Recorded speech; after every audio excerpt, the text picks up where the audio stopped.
Hello and welcome back. In this episode, we're going to take a look at how we can use the Geo Coordinate Watcher on your Windows Phone to get the current GPS information based on your phone's location. We'll also take a look at how we can use this information to get the actual address of your phone by utilizing the Bing Mapping service. So let's go ahead and get started. Now the first thing you need to do in order to utilize the Bing Maps control in the web services is to head out to bingmapsportal.com and go ahead and create yourself an account if you don't already have one. Once you create an account, you'll need to then register a application name, which will then give you a GUID, which will be your key for using the web services. I've already done this. We're not going to step through this. Once you've done that, you're going to want to go over to the Bing Maps Sdk, and for our example here, we're going to go ahead and use the SOAP web services. So you'd probably want to take a look around at the SOAP web services SDK page if you want to get some more information on how to utilize the SDK. So here's our application. It's very straightforward. It's got two buttons, one to get the GPS, one to get the address information. Now unfortunately, we are not going to be able to run this through the emulator, as the emulator doesn't have any GPS capabilities, so I'm going to have to run this through my phone directly.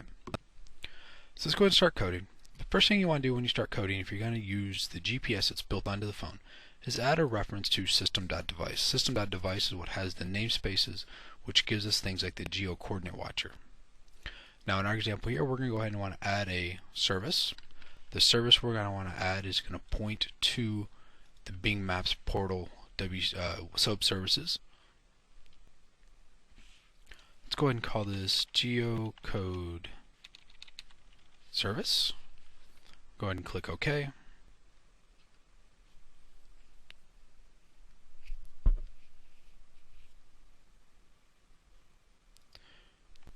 So my service has been created correctly, which is great.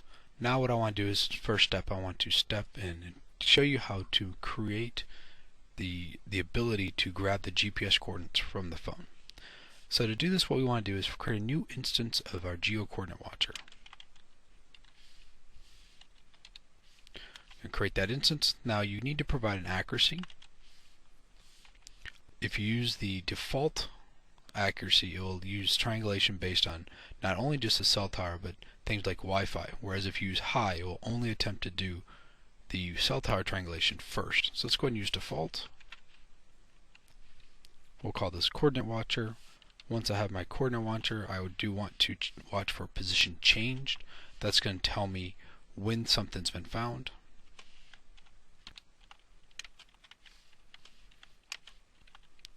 Now before I do this, what I'd want to go ahead and create is a local variable that holds the last known position, so I can use that in my second lookup.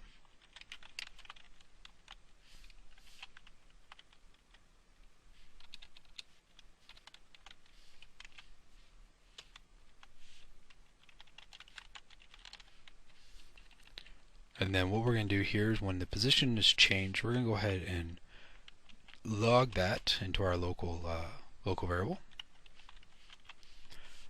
And then we're actually going to go ahead and stop the Coordinate Watcher, because we want to go ahead and just stop it once we got the first reading. Next thing we want to do is add a hook into the status change. When you are getting the GPS, you can look for not only a position change, so basically as you're moving, but also the status. And there's multiple statuses that the GPS can be in. So we want to go ahead and take care of that as well. And to save a bit of typing, I'm going to copy and paste this in. Basically, when your status, there's initializing, ready, no data, and disabled. So we want to know where we're at. So if you get no data, you want to know that maybe it's possible that you don't have a cell signal, or the GPS is simply out of, not triangulating appropriately. And then last, to actually start the Coordinate Watcher, what we want to do is do coordinate watcher.start, and that will actually start the watcher. Now again, the first time we hit this, we're going to stop it so that we don't keep this running continuously. Now that we've gotten our GPS coordinates, the next thing we want to do is take those coordinates and determine our address using reverse lookup. This bounce back to our UI. Let's go ahead and create a handler for the get address. And for this, what we're going to want to do is create a new instance of our geocode service client.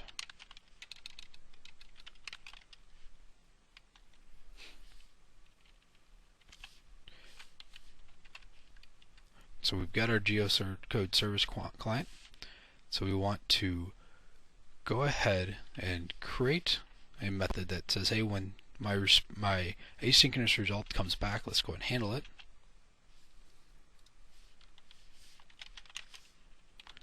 We're going to put a bit of code here in a second right there.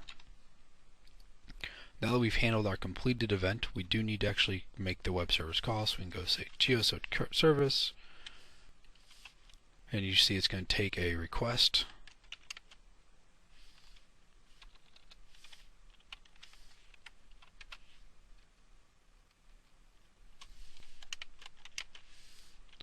In our geocode service request is going to take two pieces of data. One it's going to take is our credential. That is going to allow us to put that ID that we created from the Bing Maps portal. So let's go to credentials, new.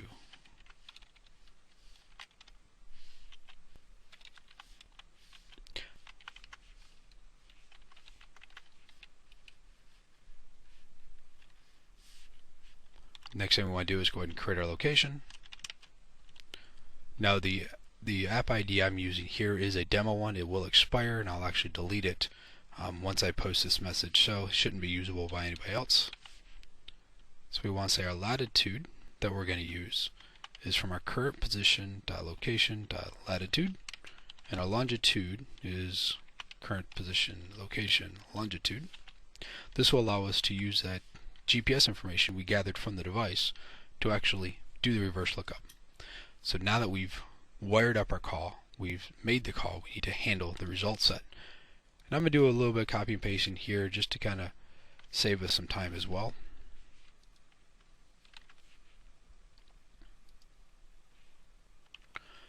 Now, what I've done here is I've grabbed my result. I've just taken a look at the results because it's theoretically possible that the GPS will come back with more than one found result. So we're going to go ahead and say if we can find in our list that we have more than one things that have confidence of high. So what confidence means is when the results come back, it will give you a confidence rating based on what it thinks the GPS is, the coordinates are. And the higher the confidence rating, the more accurate it is. So we're going to say if we found something, use that. If not, let's just go and use the first item in the list. And then we're going to go ahead and grab the address and look at the locality, which is the state, and then break out the confidence itself. So we're done with our actual coding. Let's put a couple breakpoints so that we can actually see things working. And let's launch the project. So we've launched. Let's go ahead and click the Get GPS Information. You can see I hit my status. It's initializing. I've now found my position. You can see my coordinates there. I've got another status saying it's ready. And we're good to go. I now have my GPS coordinates stored locally. Now let's go ahead and put a breakpoint here. And let's go ahead and attempt to grab our address information. And the first thing you'll see is when I try to create an instance of my pointer, I get this exception. Endpoint configuration section for contract could not be loaded because no endpoint was found. I did this with intent. The reason I did this is when I went ahead and created my instance of my GeoService client, you'll see that there's an overload looking for an endpoint configuration name. I did not provide one, and I did this again because I wanted to show that if you don't provide it, you will get an error. Where do I get this endpoint name? When I created an instance in my service reference, I created this service reference client config file. This client config file has the name of my binding I want to use, which is basic HTTP binding iGeoservice. So if I go back, if I use that and rerun the project, I'll be able to go through and do everything like I did before, but this time it won't fail.